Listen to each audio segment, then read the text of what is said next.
The reading we have today is awesome, but it's very challenging because we are talking about this amazing party that we get to attend.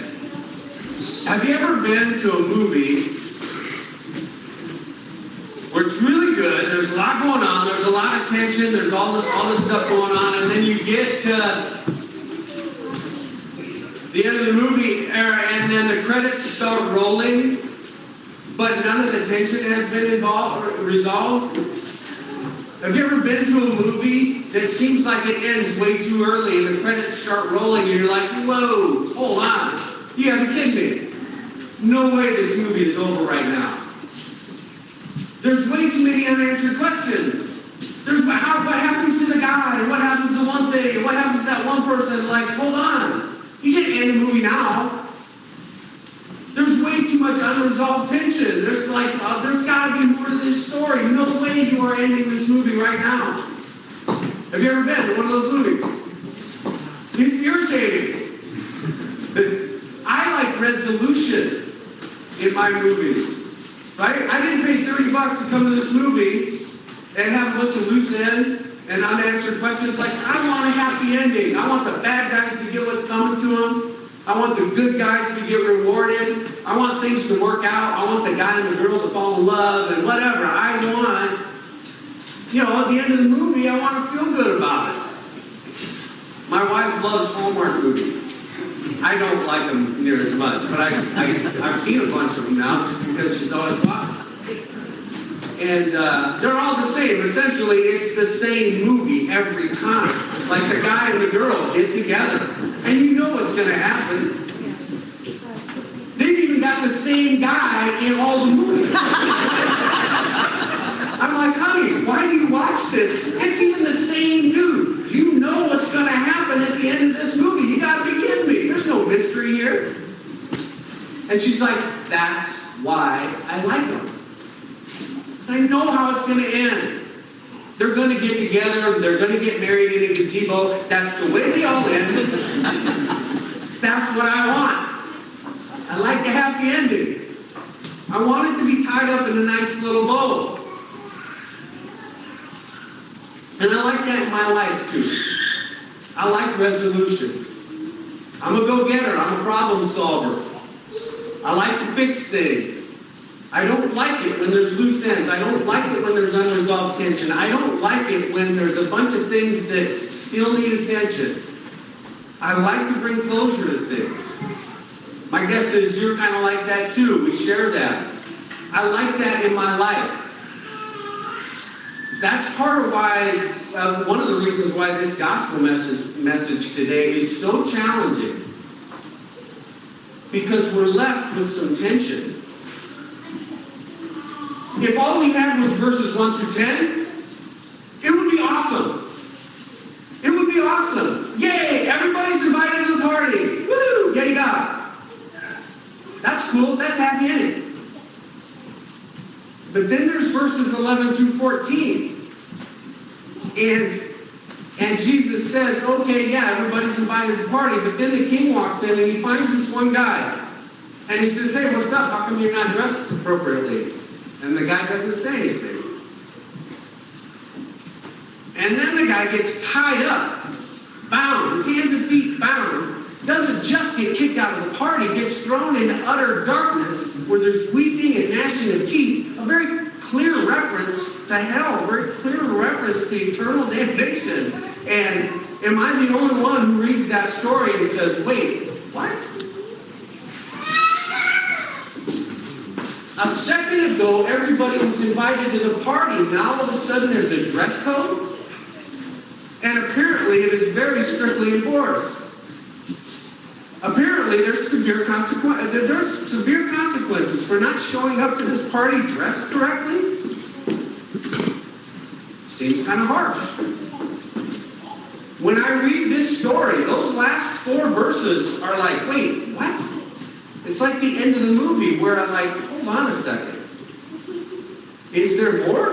What's going on? So, it's a very challenging gospel, but I tell you what, those last 4 verses have amazing blessings for us. So we don't want to leave those out. I've actually heard sermons on this parable where the pastor just lops off the last 4 verses and ends at verse 10, yay God, happy ending. I really feel like that's a mistake because there are incredible blessings in these last 4 verses.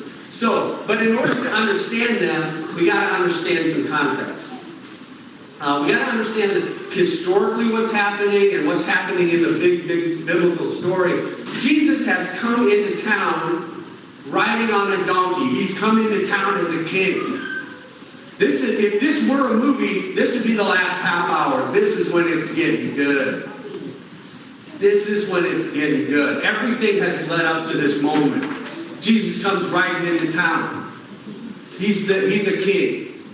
What does he do first? He goes right to the temple, right to the center of worship, right to the center of all the activity, starts flipping tables, wrecking the place, confronting hypocrisy and corruption in the church. He's setting up shop. He's driving people out. He says, you can't do this to my Father's house. I'm taking over. Sets up shop, starts healing people, doing what only he can do. He's taken over. He came to pick a fight, and he's not wasting any time. He's going right to the center. He's like, it's on. And so the Pharisees naturally take exception to this. They come back the next day, and they're like, who do you think you are? Coming in here like this. Who gave you this authority? That's when he starts telling them these stories about vineyards. And for probably the last few weeks, you've had this gospel reading that's been about vineyards. And Jesus is telling the Pharisees about what the nation of Israel should be like. It's like this vineyard. And the Pharisees have a job to do. The Pharisees were the ones that were supposed to be producing fruit for God, but they weren't. They were producing fruit for themselves. So God's not going to let that go. There's a punishment for that. And so Jesus has been very directly confronting the Pharisees, their hypocrisy, their corruption. He said, look, you guys have not been doing what God asked you to do. And he's not going to put up with it. So that's the context of what's been happening up until today's story. Today's story comes right on the heels of all those stories about vineyards. But then Jesus says, well, tell you what, let me tell you another story. This one's not about a vineyard, so this one's not about the nation of Israel. Actually, this one's about a wedding. It's about a banquet. This one's about heaven. This is about the big party. Now we're shifting a little bit. He's saying, look, I'm telling you all these stories about the mistakes you have been making here on earth and what God's going to do. Now let me pull back and let me tell you about the big story and about the afterlife, about heaven, about this great banquet that the King is throwing for us. And so he's expanding that, and he's also, now he's including everybody else. He was focused on the Pharisees and their corruption. Now he's including us all. So in verses 1 through 10, that's what he's doing. He's saying, look, you guys were invited to the party. You didn't want to come. Okay, the heck with you. Now everybody gets to come. All the Gentiles, all the sinners. It's not an exclusive party anymore. It's not a VIP thing. It's not about who you know. It's for everybody. All the oppressed people, all the lonely people, all the sinful people. This is a party that the King is inviting us all to. Yay, God. That's up to verse 10. But then in verse 11 through 14, then Jesus shifts. And he said, and now he's starting to talk to all the rest of the people who've been invited to the party. He says, okay, everybody else who's been invited to the party, just so you know, there's a dress code. And it's a big deal. It matters. It matters how you show up to this party. Yes, everybody's invited. But it matters how you show up to this party. Here's where we need maybe a little more historical context, because the way we experience weddings today is way different than what weddings used to be then. Because for us, the way we do weddings, that's part of, at least for me, the confusion understanding this story. Because when I was at a wedding yesterday. I presided. I was the pastor at the wedding. I married some people yesterday. But I got to choose my own clothes. I dressed nice. I put on a suit. I had a suit and tie on and stuff, but I dressed myself. You get to kind of dress yourself at a wedding. Unless you're in the wedding party, you got to rent an uncomfortable tuxedo, those awful shoes, and you got to show up the way somebody else tells you to show up. But in general, if you're a guest at this party, you get to show up the way you want to. Look, that's not the way it was back then. Especially if you were attending a royal wedding, a wedding for a king. You had very specific things that you had to wear to a wedding, especially a royal wedding, and everybody would have known it. Everybody would have known what's expected. And here's the cool thing, if you didn't have clothes, the king would provide them for you. The king would not invite you to this party if he wasn't going to take complete responsibility for you and make sure that you had everything that you needed. The king wouldn't let you down. So this guy who shows up, who's still at the party, dressed in his own clothes, it's not because he doesn't know any better. He would have known. There's no excuses. He would have known. And it's not because he didn't have clothes. The king would have provided him with the clothes for free. So the fact that this guy is still there, dressed in his own clothes, is an act of willful disobedience. He is insulting the king by continuing to be there in his own clothes. And when we read that story, we might miss that because we experience weddings a certain way. But I guarantee you, the original audience would have known. They would have been like, "What is this guy's problem? How could you possibly try to attend this wedding in your own clothes?" They would have gotten it. Now, of course, Jesus is not talking about real clothing. He's talking about inward clothing. That's the point he's making. That the robes that the king is providing is God's righteousness. What Jesus is telling them is saying, look, yes, everybody's invited to this party, but you have to give up your own ideas of what it means to be righteous. You have to give up your own rules. You have to give up your own ideas about what your life is supposed to look like and accept the righteousness of God. Accept the righteousness of Jesus. Accept what God tells you about your life. Accept who He says you are. Put on His clothes. It's an internal thing that Jesus is trying to give to the folks there. He's saying, look, yes, everybody's invited to the party, but don't kid yourself about the dress code. Don't kid yourself about the dress code. If you think you're going to be able to attend this party and live by your own rules and do everything your own way and not surrender to the king's incredible way of life, look, it just doesn't work that way. So that was the message for him, and look, I think it's the message for us too. This is the good part. Now, we are all invited to this party, but look, it's easy to lose track of the king's clothes. It's easy to lose track of the king's clothes. I got saved a long time ago. So I got my king's clothes. I got my robe a long time ago. But here's the thing, and I don't ever lose it, but here's the thing. Sometimes I take it off and I hang it in the closet. Or I put it in a storage bin because I don't want it to get dirty and I just put it away. And then I start dressing myself again. I still have it. I don't ever lose my salvation, but boy, I tell you what, there's days I sure do forget about it. And that happens with us too. We are all invited to this party, but don't kid yourself about the dress code.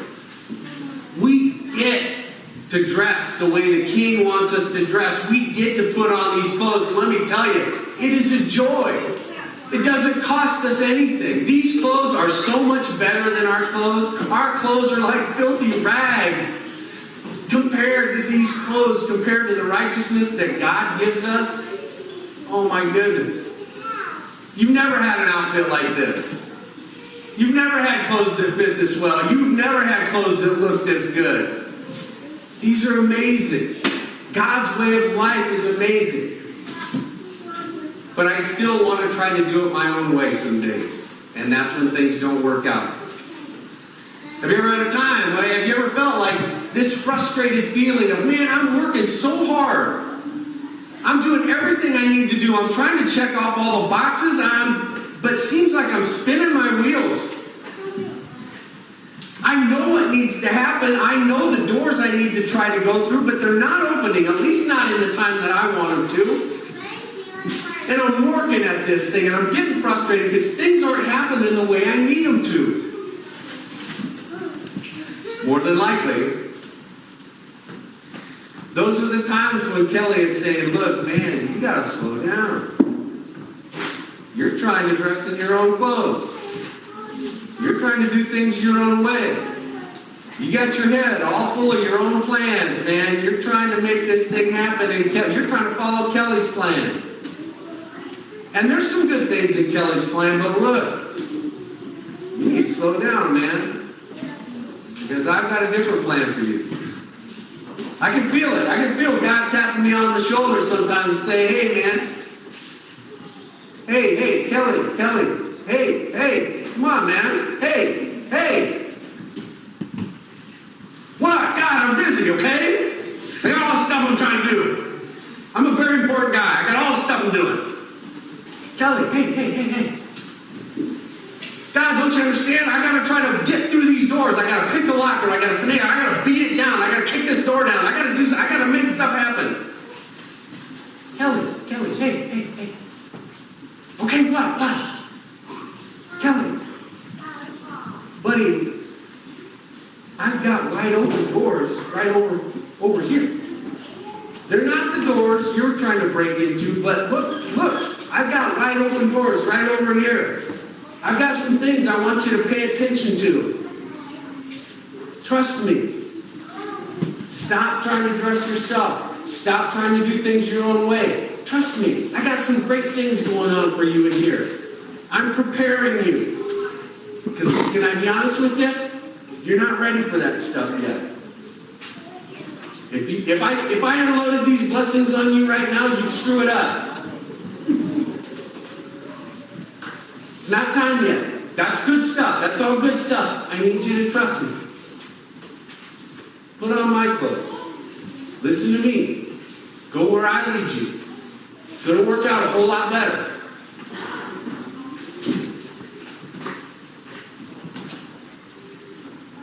I don't want to take anybody's salvation for granted. Look, if you're here today and you're not sure about God, thank you for coming. You are so incredibly close. This is about surrender. This is what about God's clothes. And what putting on God's clothes means is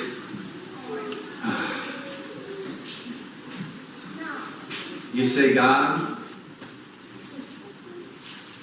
I can't do this. I've been trying. I've been working so hard to try to dress myself, to try to create my own rules, to try to live according to my own righteousness, and it is not working. Lord, I give up.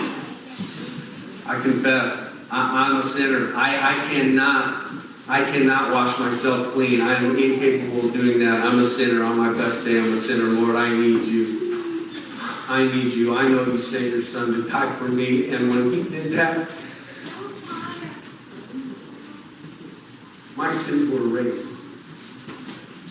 And when he rose from that grave, I rose from that grave. Lord, I believe it. I believe that that's what you did for me. I believe in the finished work of Jesus Christ on that cross. And Lord, I'm committing my life to you. I want to spend every day for you, working in your kingdom, working in your vineyard, doing what you wanted to do, dressed the way you would have me be dressed, doing the things that you would have me do, because why would I want to do anything else? Your way is so much better than my way. Lord, thank you. I love you so much. That's when we put on the king's clothes. And not just one time. So if you're here today and you've never done that, hey, good news. Do this close. You can do that anytime you want. If you're here for the millionth and first time, maybe you grew up in this church, maybe there's never been a day that you can remember where you weren't a Christian. You were baptized a long time ago and you've got great parents and you've been attending, whatever. That's good news. Same thing. You don't lose your salvation, but boy, we sure do forget about it. And then any time, you put them clothes right back on. At any time, you can recognize, oh, I did it again. I started dressing myself again. And you can put those clothes back on, surrender to God again, and join Him in His miraculous plan. And here's why it's so important. You may have heard that the church isn't doing so well. Churches all over are dying. And there's all kinds of reasons people think. There's all kinds of excuses or things. Oh, the world just doesn't like church anymore. Young people just don't care about Jesus anymore, which is wrong, right? Exactly right. Young people are just as hungry for Jesus now as they ever were. But what happens too often is that people come to a church and they see a bunch of people dressed in their own clothes. They see a bunch of people dressed in their own definitions of righteousness, and they don't experience a group of people that have put on God's clothes and are living His glorious life. And so our job as individuals and as a church is to be a group of people that are doing that and supporting each other in that. And when we do that, oh my goodness, people will come. People will come. The gospel will be shared.